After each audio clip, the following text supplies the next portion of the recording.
Kapatid ni Kim Chiu na si Lokam nagalit matapos ang pagpapagupit nito ng kanyang buhok.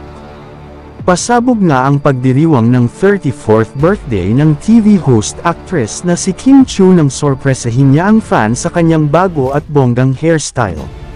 Mensahe ni Kim sa caption, "A year older, braver, stronger, smarter, wiser. Thank you for remembering my special day, and thank you for all the lovely, heartwarming greetings you sent me here on social media and through personal message.